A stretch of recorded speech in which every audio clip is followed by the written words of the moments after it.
Vamos para a palavra do Senhor? Eu quero convidá-los a abrir as suas Bíblias no Evangelho de Mateus, no capítulo 12. Eu estou um pouquinho fanhosa, peço perdão a vocês, estou saindo de uma crise de sinusite, mas eu creio que o Senhor vai nos dar a graça, viu? Tolera aí essa voz anasalada aí, que é só por uns minutos, tá bom? Evangelho de Mateus, capítulo 12, eu quero ler com vocês a partir do versículo 9. Mateus 12, versículo 9.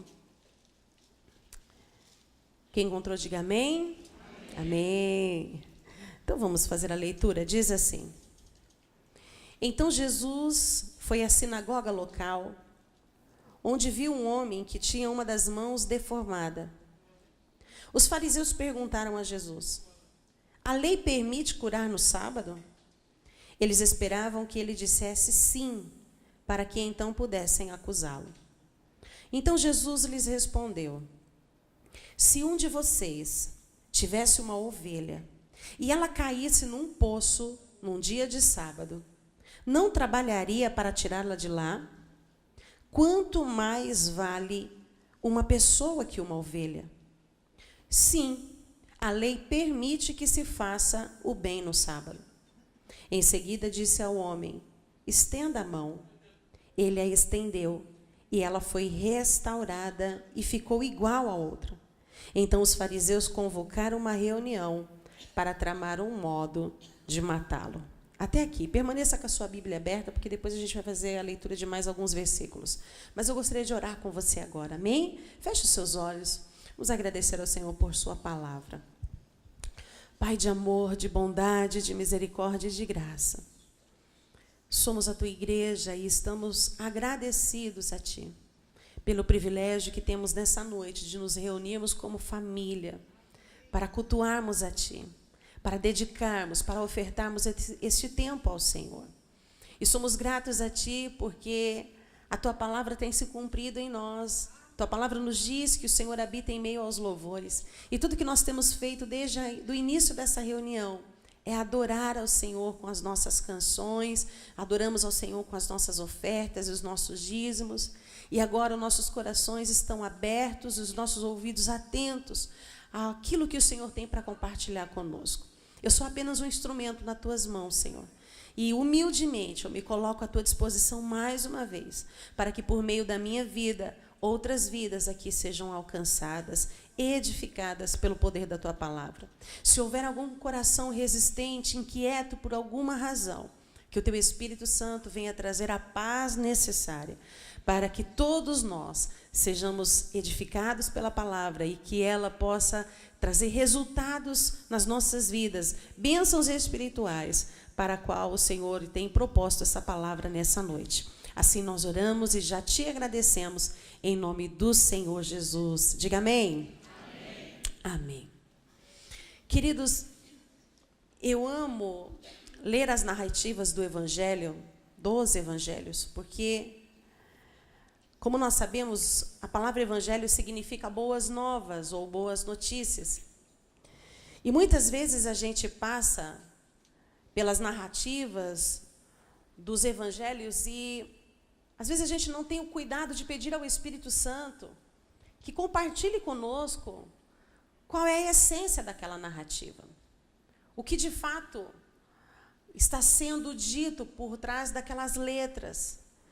Não é apenas a título, eu acredito que toda a Escritura, ela não é escrita apenas para que a gente tenha acesso a título de conhecimento do que aconteceu ou deixou de acontecer.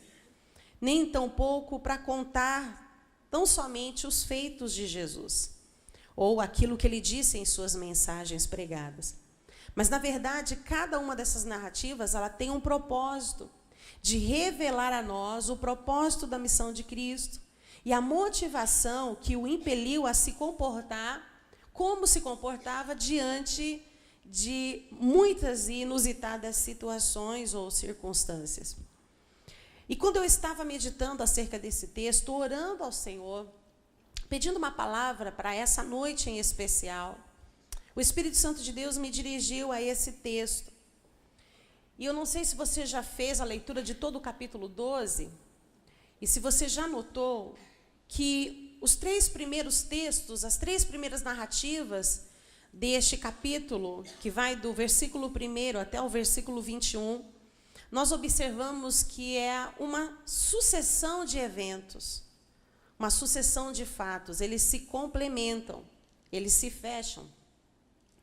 E quando nós lemos, e não vamos fazer a leitura agora porque não temos tempo para isso, mas eu quero fazer um breve resumo para você entender o pano de fundo do que acontecia nesse dia em questão, nesse sábado em questão. Nós vamos observar a partir do 1º versículo que o dia era um sábado. E pela leitura que nós fazemos a partir do versículo 1, nós deduzimos que era uma manhã. E Jesus estava a caminho da sinagoga com os seus discípulos. E a história nos diz que ele passou por um campo de cereais. E os discípulos estavam com fome. E quando eles passam por esse campo de cereais, coletivamente eles pegam algumas espigas, colhem algumas espigas e ali mesmo eles as comem. A história nos diz que alguns fariseus que estavam numa distância aproximada de Jesus e dos discípulos, eles veem aquilo.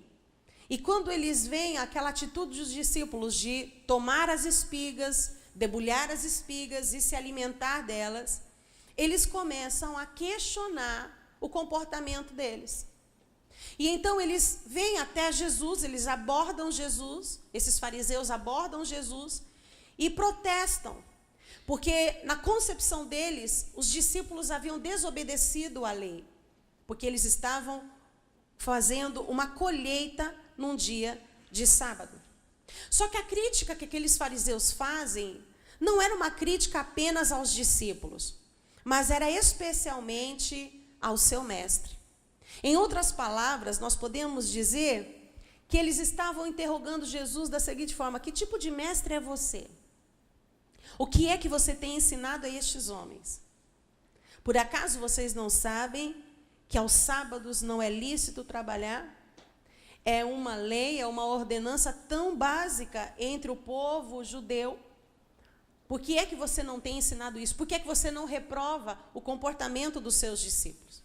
E aí Jesus, no texto, ele argumenta, usando 2 ocorrências que era de conhecimento daqueles fariseus, daqueles mestres da lei.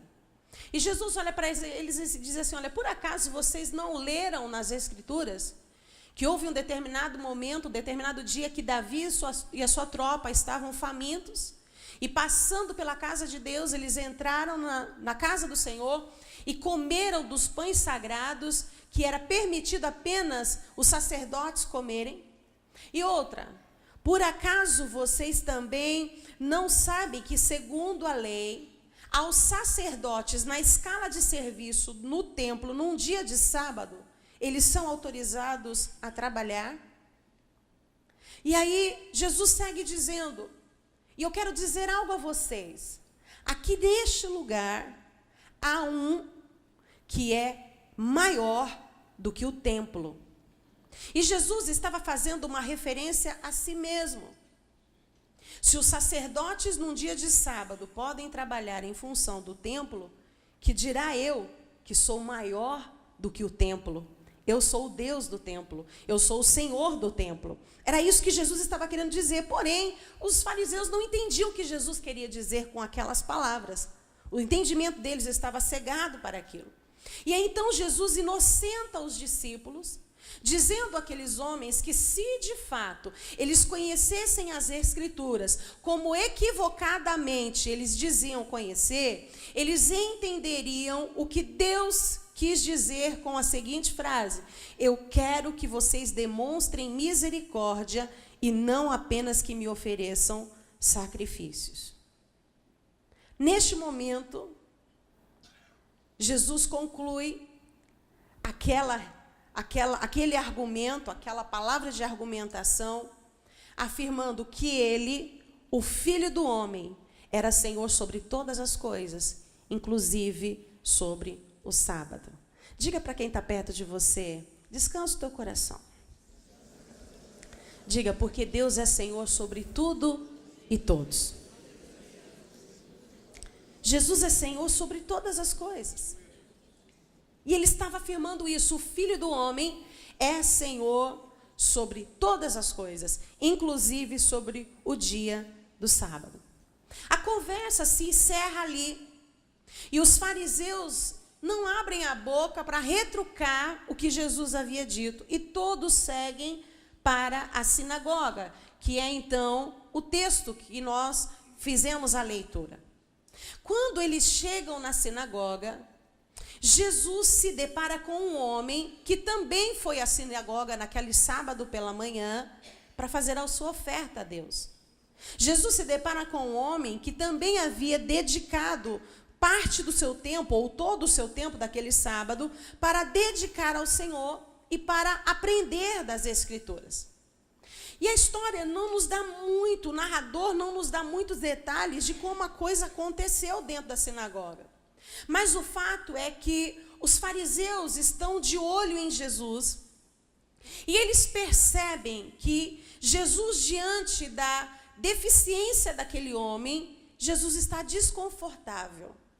Você sabia que Jesus não fica confortável quando nós estamos afligidos?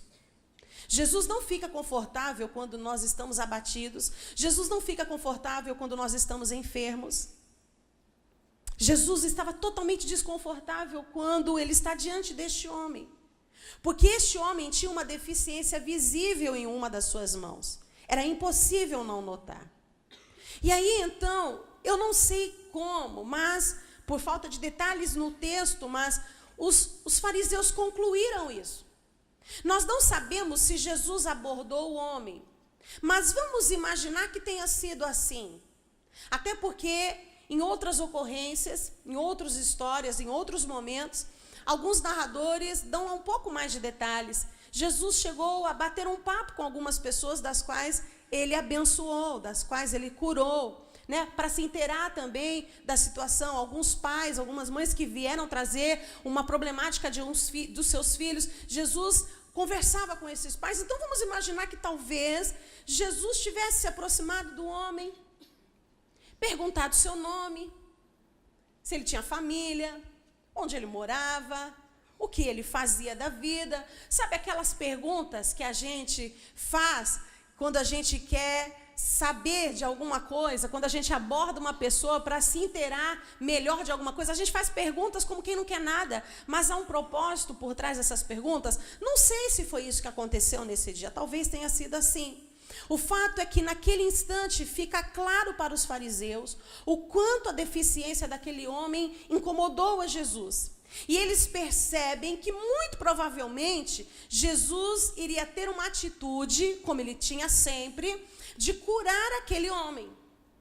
Então, antes que Jesus tivesse essa ação de voluntariamente curar aquele rapaz, os fariseus perguntam para Jesus: Jesus, por acaso a lei permite que se cure no sábado? O texto que lemos nos diz que, na verdade, o que eles queriam era que Jesus respondesse um sim, bem dito, para que eles tivessem como acusar Jesus. Tudo que eles queriam naquele momento era apontar Jesus como um transgressor da lei, como um deturpador da lei. Eles queriam achar alguma coisa para condenar Jesus, alguma coisa que pudesse expor Jesus de uma maneira muito negativa. Então eles perguntam: por acaso é lícito que se cure num dia de sábado? E o que é interessante é que Jesus, ele calmamente responde a pergunta com uma outra pergunta. Jesus olha para eles e pergunta: escuta, me digam uma coisa. Por acaso, se vocês tiverem uma ovelha e ela vier a cair num poço num dia de sábado, vocês não trabalhariam para tirá-la de lá? Vocês não fariam alguma coisa? Será que uma pessoa não tem mais valor do que uma ovelha? Até aí tudo bem. Mas por que é que Jesus responde-os com essa pergunta?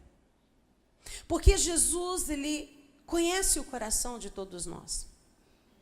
Jesus sabe qual é a intenção por trás de cada palavra que dissemos. Jesus sabe qual é a intenção por trás de cada ato, de cada atitude, a intenção por trás do nosso comportamento. Nós somos motivados por intenções. Eu posso demonstrar para você a maior das boas intenções numa atitude que eu decida tomar, num ato que eu venha tomar. Mas o Senhor sabe de fato se o meu coração está sendo sincero para com vocês. Se eu estou fazendo com boa, de fato, intenção, ou se há uma segunda intenção por trás daquela atitude ou daquela fala. E quando eles perguntam a Jesus se a lei permitia curar no sábado, Jesus viu que em seus corações, a forma como eles perguntam a Jesus, fica muito claro que no coração daqueles religiosos, no coração daqueles fariseus e daqueles líderes, curar era parte de um ofício. Logo, subentende-se que ofício é trabalho. Consequentemente, no entendimento deles, curar uma pessoa no sábado se tratava de trabalho. Mas esse tipo de trabalho, curar uma pessoa num dia de sábado, não trazia benefício algum pessoal. Não trazia nenhum lucro pessoal. E Jesus usa a ovelha como exemplo, pois a ovelha não era tido como um animal de estimação. Alguém tem uma ovelha em casa como animal de estimação? Tem alguém aqui? Se tiver, me apresente a sua ovelha. Ninguém tem uma ovelha como um animal de estimação em casa. Quando Jesus usa a ovelha como exemplo, é porque quem criava ovelhas o fazia por empreendimento. Ou seja, era puramente negócio. E em se tratando de negócio, deixar uma ovelha atolada num poço era sinal de prejuízo. Você concorda comigo? Deixar uma ovelha atolada num poço era sinal de prejuízo para os negócios. A ovelha, ela é um animal frágil, ela tem pouca autonomia, e ela poderia morrer em consequência da queda no poço, ou então por qualquer outro predador. Então Jesus sabia que muitos dos judeus comerciantes ignoravam a lei da guarda do sábado em se tratando de negócios, em se tratando de rentabilidade, em se tratando de lucro pessoal, em se tratando de dinheiro, ou seja, em se tratando daquilo que lhes era conveniente. Em outras palavras, o que é que Jesus está querendo dizer para aqueles fariseus e está dizendo a nós nessa noite? Vocês olham para a ovelha como um cifrão, porque ela tem um preço para vocês. Mas quando eu olho para esse homem com essa deformidade na mão, eu não vejo um cifrão. Ele não tem um preço para mim. Quando eu olho para este homem, para essa vida, eu vejo um valor do qual é inegociável. Você pode dar um glória a Deus por isso? Porque a forma como Jesus olhava para aquele homem é a forma como ele olha para você. É a forma como ele olha para mim. Por isso Jesus faz esse comparativo. Eu olho para este homem e eu não coloco um preço. Porque a vida deste homem não há preço que se equipare ao valor que ele tem para mim. Queridos, há uma grande diferença entre preço e valor. Você já parou para pensar sobre isso? Que há uma grande diferença entre preço e valor, porque tudo que tem preço pode ser superfaturado ou pode ser desvalorizado. Isso depende do mercado. É assim ou não é que funciona? O preço depende do câmbio, depende do mercado. Mas o que se tem valor não se pode negociar. E Jesus está olhando para aquele homem e ele não enxerga preço, ele enxerga um valor inegociável. Por essa razão, Jesus olha para os discípulos, para os fariseus, e diz para eles: quanto mais vale uma pessoa que uma ovelha. Porque ele diz que uma ovelha, ela tem preço, mas uma alma, ela tem um valor inestimável. Você tem um valor inestimável para Deus. Você está aqui porque Deus conferiu a você um valor inestimável. E então Jesus conclui, em outras palavras, dizendo: então, para a pergunta que vocês me fizeram, eis a resposta. Vocês querem saber se pode curar num dia de sábado? Eu tenho uma resposta para vocês. A resposta é sim.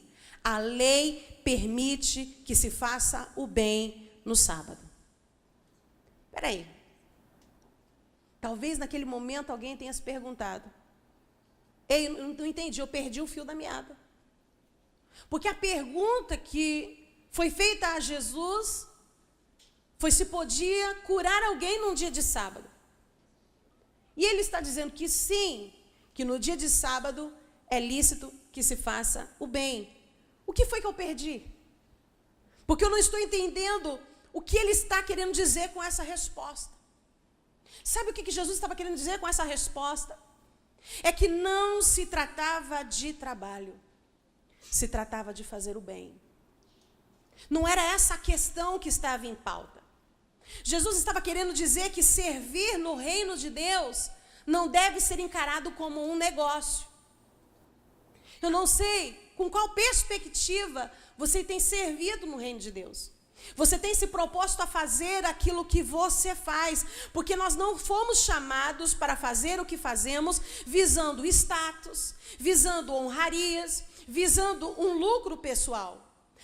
Na verdade, no fundo, o que nós fazemos, nós devemos fazer sob a perspectiva divina. E qual é a perspectiva divina? O que nós fazemos, devemos fazer por bondade, por misericórdia, por compaixão, por amor. É isso que Jesus está nos ensinando aqui. E por que Jesus está dizendo isso? Por que não se trata de negócio? Por que se trata de fazer o bem?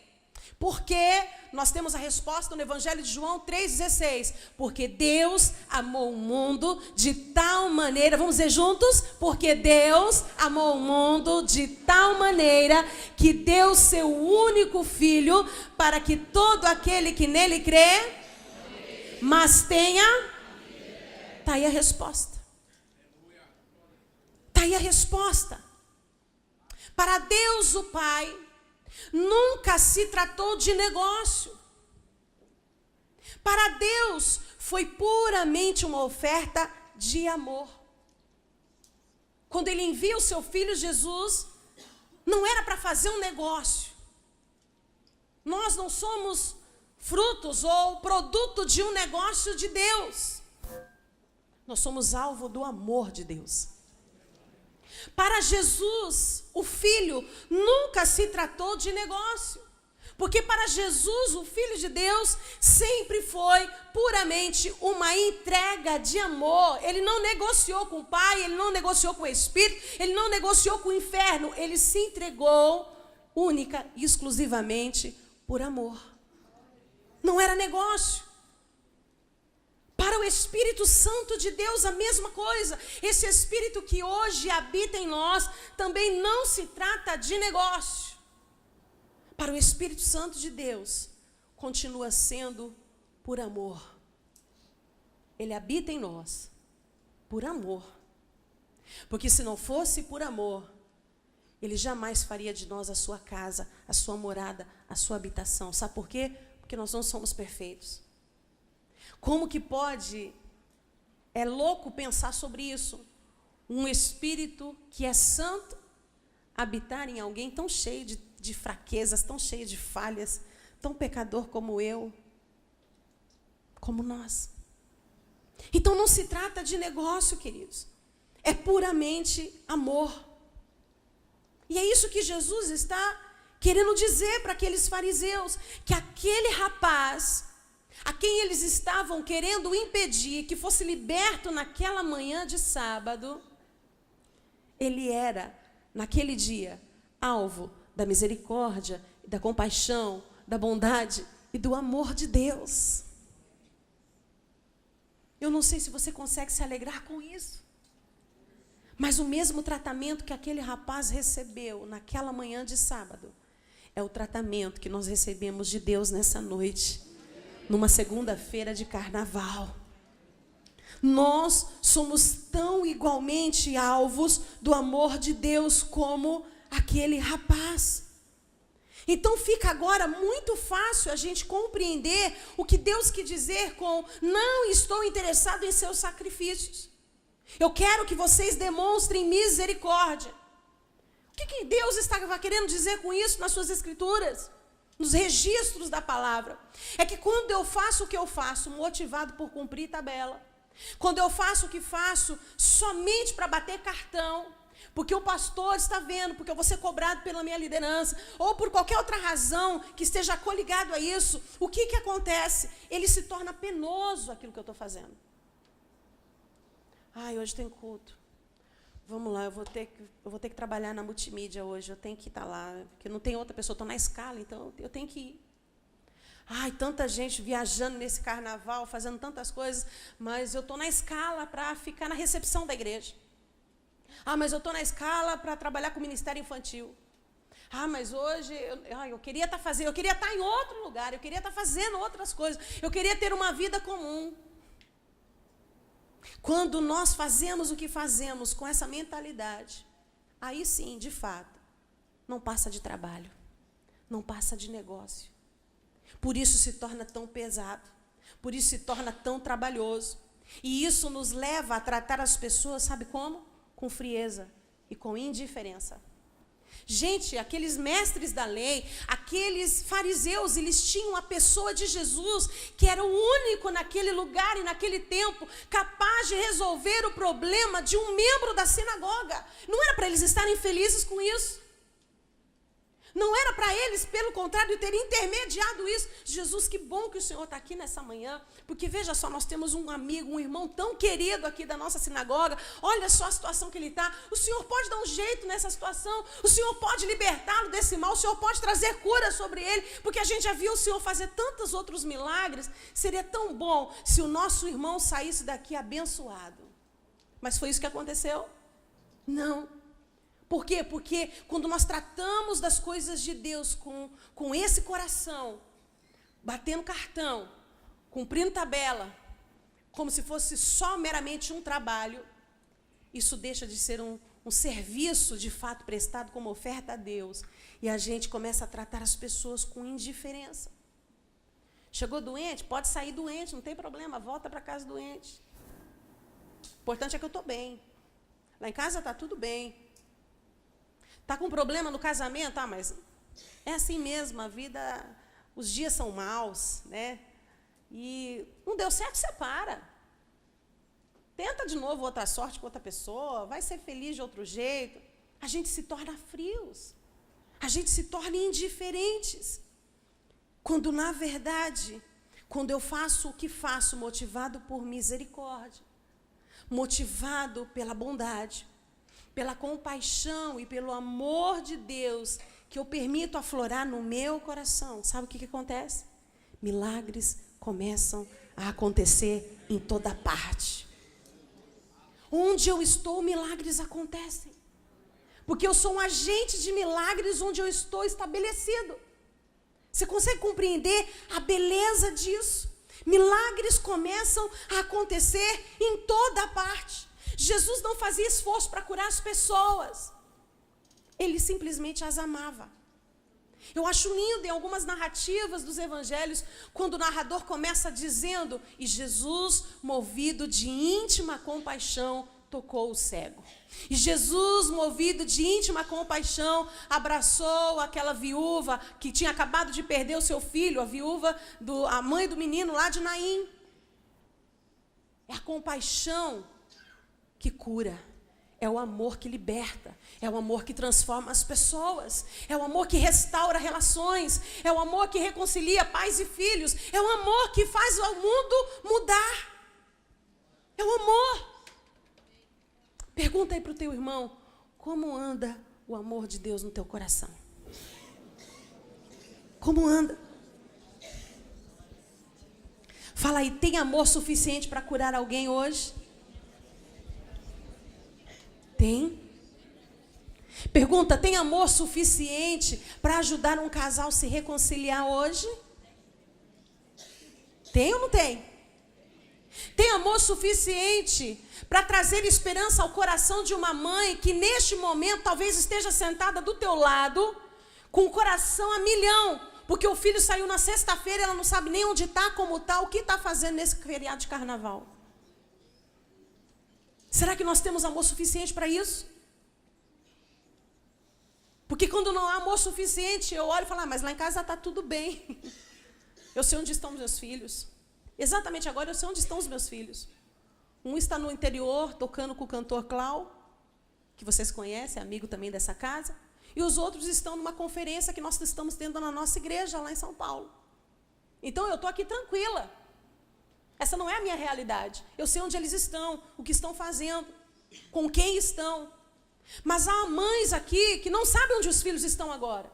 Há pais aqui que não sabem onde os filhos estão agora. Não sabe se estão sóbrios. Nós estávamos ainda compartilhando, eu estava ali sentada com a tia Eliana, enquanto o pastor Natalino estava falando do dia que vocês estiveram aqui hoje pela manhã, do piquenique. Eu confesso que se eu soubesse do piquenique, eu tinha vindo mais cedo. Fiquei com vontade de comer o espetinho que vocês comeram hoje. Mas, queridos, eu estava comentando com a tia Eliana que as nossas festas são festas de comunhão. Não tem briga, é ou não é?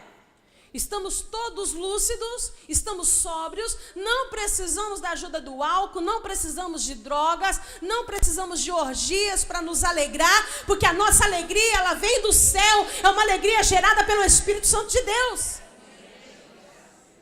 Mas quando não há amor suficiente no nosso coração, a gente não se condói pela tristeza do nosso irmão. Tanto faz se ele vai voltar para casa com o mesmo abatimento. Tanto faz se ela vai voltar para casa com a mesma crise de identidade, com a mesma crise de fé. Sabe por quê? Porque está tudo bem comigo. Mas nós não fomos chamados para isso. Nós não fomos resgatados pelo amor de Deus para vivermos dessa forma tão indiferente. E aí é interessante que quando nós olhamos para a palavra de Deus sobre essa perspectiva, a perspectiva do amor, da misericórdia e da compaixão, fica muito fácil a gente entender o que o profeta Isaías profetizou acerca deste Cristo, acerca do Messias, do Filho de Deus. Olha, segue comigo aí na palavra, Mateus 12, a partir do versículo 17. Olha só que é uma sequência. O que acontece aqui? Espera aí, antes da gente ler. O que acontece aqui? Jesus responde aos fariseus. E ele faz eles pensar, como nós estamos pensando aqui hoje. Por acaso uma ovelha tem mais valor do que uma vida, do que uma pessoa? Vocês não, por conta de negócios pessoais, por causa do lucro, vocês ignoram, são hipócritas, vão lá colher a tal da ovelhinha que caiu no buraco, porque vocês sabem que isso é um prejuízo financeiro, mas eu vou deixar esse homem voltar para casa nessa condição. E aí o que acontece? Eles ficam sem argumentos. E Jesus, então, cura aquele homem. E aí, naquele momento, quando aquele homem é curado, a reunião se encerra. E aí, enquanto Jesus sai com os discípulos, os fariseus estão ali tentando tramar uma forma de acabar com Jesus, porque Jesus deixou eles possuídos de raiva. E aí o que acontece? Jesus sai dali e muitos começam a seguir a Jesus na direção que ele está tomando. E o que ele faz? A compaixão. O amor dentro de Jesus cura todos os enfermos que estavam entre eles. Jesus não olha para aquelas pessoas e diz assim, olha, eu até queria curar vocês, mas depois do impasse que eu tive dentro da sinagoga, vamos fazer o seguinte, amanhã vocês voltam, amanhã é domingo, amanhã eu posso curar vocês. Porque se eu curar vocês hoje, vai dar ruim para mim. Jesus não faz isso. Jesus não diz, olha, eu até queria curar vocês, mas chegou a hora do almoço, eu preciso fazer uma pausa. Eu vou almoçar agora. Vocês podem aguardar 2 horas, porque eu gosto de tirar um cochilinho depois do almoço. Jesus não diz isso. Jesus não diz, olha, eu marquei de sair com os meus, vou para o cinema com os discípulos, está passando um filme bacana lá, então eu não vou ter tempo para fazer essa oração agora por vocês. Mas faz o seguinte, fica me esperando na porta lá do cinema, terminando a sessão, é nós. Quantas vezes nós fazemos isso com as pessoas que precisam da gente? Gente, isso é sério. A gente ignora, a gente está tropeçando nos aflitos, a gente está tropeçando nos desesperados, a gente está tropeçando naqueles que estão com desejo suicida. E aí a gente tem tanta coisa, a gente tem tanta ocupação, tanta coisa para a gente se entreter, que a gente finge que não vê. Mas aí o que acontece? Jesus cura todos os enfermos que haviam entre eles. E é interessante que ele adverte aquelas pessoas para que não revelasse que foi ele que fez o milagre. Jesus diz, olha, conta o milagre, mas não conta quem foi o santo que fez.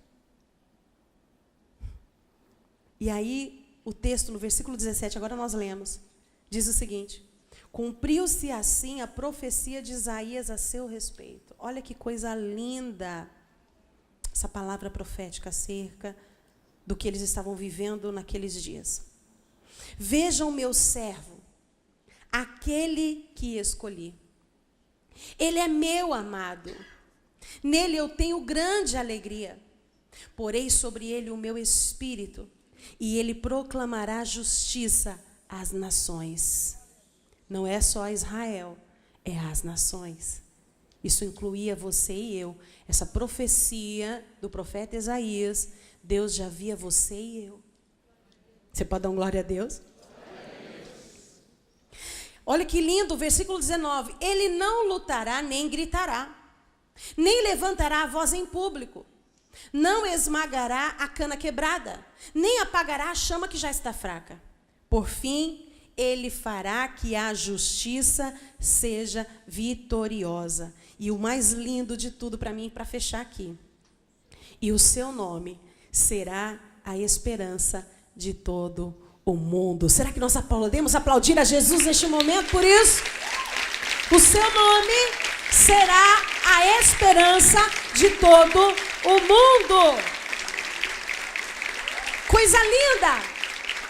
Isso está registrado em Isaías capítulo 42, versículos de 1 a 4. Depois você pode fazer um paralelo aí. Queridos, Cristo veio em forma humana, mas ele tinha nele o Espírito de Deus. Ele era o Deus encarnado. E nos seus lábios havia uma mensagem que proclamava a justiça. E o que é interessante, muito rico, que a gente observa dentro da profecia de Isaías, com toda a narrativa do comportamento de Jesus nos evangelhos, fica muito claro que ele não se fazia entender por meio de uma mensagem pregada na força do grito. Jesus não desrespeitava as pessoas para que elas entendessem as boas novas. Pelo contrário, ele não pregava também usando de força no braço, com violência, com desrespeito. E muito menos ele procurava lugares de destaque para falar de forma pública. Pelo contrário, ele sempre pedia para que as pessoas não revelassem a sua identidade, para não dissessem que era ele que tinha feito o milagre. Sabe por quê? Porque Jesus dispensava publicidade. E nós estamos vivendo na era da publicidade. Todos nós somos estrelas.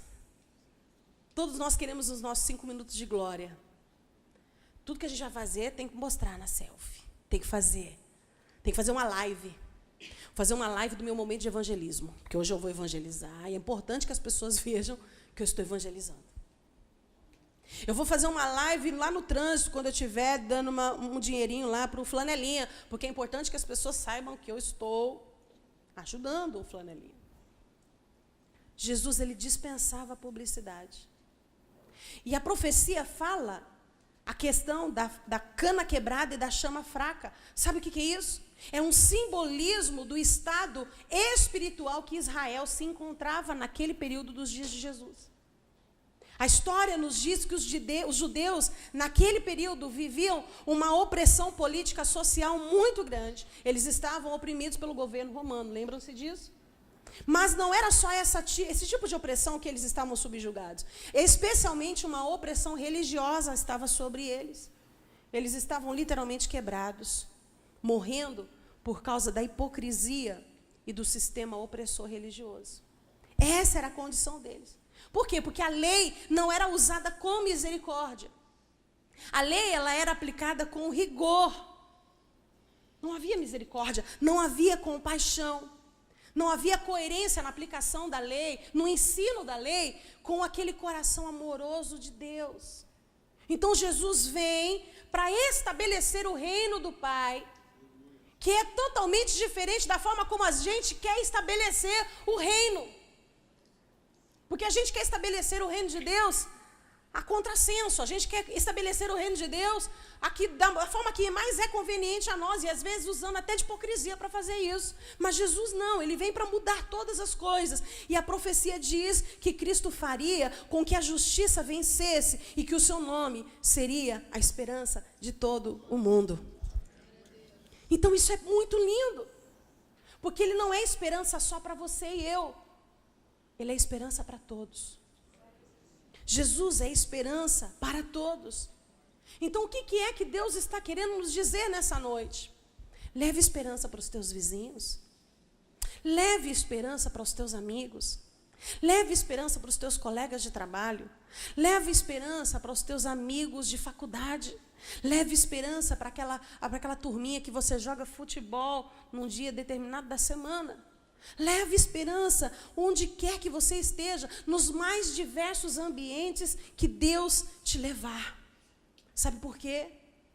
Porque vocês são a resposta que essas pessoas precisam. Qual é o nome dessa igreja? Cristo. Cristo? Vamos falar mais alto? Cristo é a resposta. Vocês têm essa resposta. Nós temos a resposta que o mundo precisa. A resposta que o mundo precisa é que Cristo é esperança para todos. Quantos aqui encontraram a sua esperança em Cristo? Se nós tivéssemos oportunidade para ouvirmos aqui, eu tenho certeza que nós temos testemunhos maravilhosos de como Cristo se fez esperança para todos nós. Se eu tivesse tempo para compartilhar as maravilhas que o Senhor fez e continua fazendo na minha vida, na minha família, porque Ele é a minha esperança. Mas nós não temos tempo para isso. Ele quer ser, Ele é a esperança para todos, mas nem todos conhecem essa verdade. O mundo desconhece essa verdade. As pessoas que estão neste exato momento, pulando o carnaval, se acabando na bebedeira, se acabando nas drogas. Tantas coisas estão acontecendo nesse exato momento. Estão acontecendo porque a maioria dessas pessoas não sabem que Cristo é a resposta. Não sabem que Cristo é a esperança para eles. E aí, a gente entende o que Cristo queria dizer. Versículos antes do capítulo 12, Mateus 11, 28 a 30. O pessoal do louvor, me ajuda aqui, por favor, os meninos. Corre aqui. Olha o que Jesus diz. Um versículo que todos nós conhecemos. E que às vezes a gente passa tão despercebido. Venham a mim todos vocês que estão cansados e sobrecarregados. E eu lhes darei descanso. Tomem sobre vocês o meu jugo. Deixem que eu lhes ensine. Olha como profundo isso. Deixem que eu lhes ensine, pois eu sou manso e humilde de coração. A lei era pregada de uma forma opressiva. A lei era pregada e ela tinha que ser engolida, sabe? Tinha que descer goela abaixo, querendo ou não. Não havia misericórdia, mas Jesus está dizendo para aquelas pessoas: ei, venham. Eu quero ensinar vocês, porque eu sou manso e humilde de coração. E então vocês encontrarão descanso para vossas almas, porque o meu jugo é fácil de carregar e o fardo que eu ofereço é leve. Jesus estava dizendo: deixa eu lhes ensinar, porque eu faço isso com amor. Eu faço isso com mansidão. Queridos, pastoreio sem amor e mansidão não traz descanso. Só traz peso, angústia e mais desesperança. Eu tenho certeza absoluta, pelos anos que eu tenho de convivência com vocês, que essa igreja está tão plena, tão bonita, tão cheia como nós estamos vendo aqui hoje. Porque vocês têm recebido um pastoreio que é manso, que é humilde, que é amável. É ou não é? Tem alguém que está aqui porque está obrigado? Porque o pastor Natalino mandou uma tropa te escoltar da sua casa aqui e disse: se você não vier nesse culto hoje. Não. Tem alguém aqui que está servindo, seja no ministério que você se propôs a servir, de acordo com o dom, o talento que Deus te deu, porque você tem sido forçado? Não. Eu tenho certeza que é porque o pastoreio que vocês têm recebido é o pastoreio do Senhor Jesus, que ensina com o coração manso e com o coração humilde. Podemos aplaudir a Jesus por isso?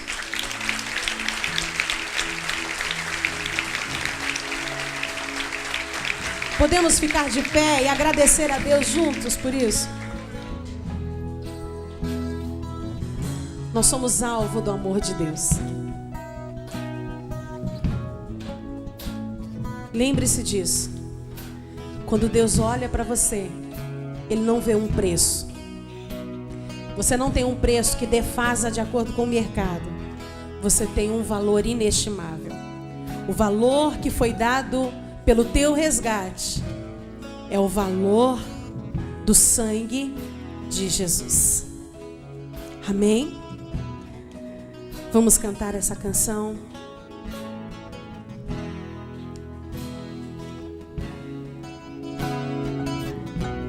Aleluia.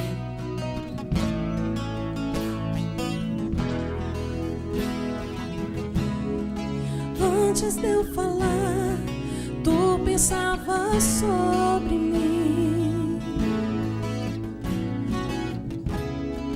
Tu tens sido tão, tão bom pra mim.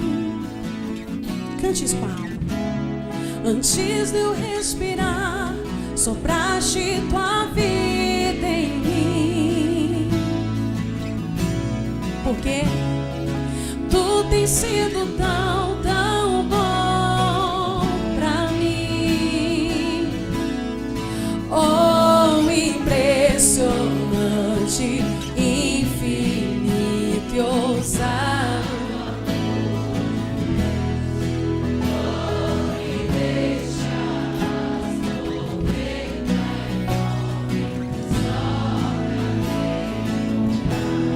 Não posso comprá-lo, nem merecê-lo, mesmo assim se entregou. Oh, impressionante, amor de Deus. Feche os seus olhos, coloque a mão no seu coração. Vamos agradecer ao Senhor por este amor. Vamos agradecer ao Senhor pela forma como Ele nos vê. Ele não nos vê como o mundo nos vê. Ele não nos vê como uma moeda de troca. Ele não se relaciona conosco por interesses pessoais. Até porque o que é que a gente tem que poderia atrair a atenção de Jesus, que é tão lindo e que é tão perfeito? Senhor, nós somos gratos a Ti neste momento, ó Deus. Muito obrigada, Senhor. Muito obrigada, Senhor, pelo Teu grande amor para conosco. O que seria de nós se não tivéssemos descoberto a nossa esperança no Teu Filho Jesus? O que seria de nós se o Senhor não tivesse enviado o Teu Espírito Santo para habitar em nós? É Ele quem nos ensina todas as coisas. É Ele que nos traz a compreensão das Tuas Escrituras. É Ele que nos consola nos dias difíceis. É Ele que nos motiva nos dias maus. É Ele que nos fortalece a fé. É Ele que nos encoraja a continuar acreditando na fidelidade de Deus, na fidelidade do Pai, na fidelidade do Filho. Obrigada, Senhor, porque o Senhor tem nos amado com um amor imensurável. E nessa noite, ó Deus, nós queremos Te pedir perdão pelas vezes em que a gente lidou com o nosso chamado, com a nossa missão, com o nosso propósito, com o nosso ministério, como aqueles fariseus estavam lidando, como se fosse puramente um negócio. Senhor, nos perdoe pelas vezes que nós ignoramos a dor do nosso irmão, pelas vezes que nós ignoramos a necessidade do nosso próximo. Seja esse próximo um conhecido ou esse próximo um desconhecido no meio da multidão. Derrama do teu amor no nosso coração, Senhor. Derrama do teu amor no nosso coração, Senhor. Nós não queremos apenas estarmos cheios do teu amor, mas nós queremos, ó Deus, extravasar neste amor. Nós queremos fluir neste amor, de tal forma que a gente se solidarize de fato com amor, com bondade, com compaixão e com misericórdia daqueles que estão necessitados de um milagre. Porque se assim for, Senhor, eu creio que milagres começarão a acontecer em toda parte, em todo lugar. Eu creio que milagres começarão a acontecer agora, aqui neste lugar, neste ambiente. Porque enquanto estivermos, Senhor, enquanto houver neste recinto, neste ambiente, pessoas dotadas deste amor, Senhor, não haverá enfermidade que venha resistir à compaixão que vem do coração do Pai. Não haverá demônios, não haverá opressão maligna, perturbação psíquica, emocional, espiritual, que venha, Senhor, resistir à capacidade deste amor de libertar vidas, de salvar vidas, de restaurar vidas. Senhor, faça isso conosco, Senhor. Que nós saímos daqui inflamados, não de ira, não de contenda, não de inveja, não de ciúmes, mas inflamados pelo Teu Espírito Santo, inflamados do amor que flui do coração do Pai, do Filho e do Espírito Santo de Deus. Amém? Vocês estão prontos para viver milagres? Então abraça alguém. Seja um agente da bênção de Deus agora. Ministre uma palavra de bênção para essa pessoa. Ministre a mais pessoas, não só quem está à sua direita ou à sua esquerda, mas tem alguém atrás de você precisando de uma bênção. E se houver amor suficiente no teu coração, esse abraço vai trazer cura, esse abraço vai restaurar, esse abraço vai animar, esse abraço vai fortalecer, esse abraço pode salvar. Amém, queridos? Que o Senhor Jesus abençoe vocês ricamente. Muito obrigada, pastor Natalino, por mais essa oportunidade. Que o Senhor continue prosperando vocês em toda a vossa maneira de viver. Amém?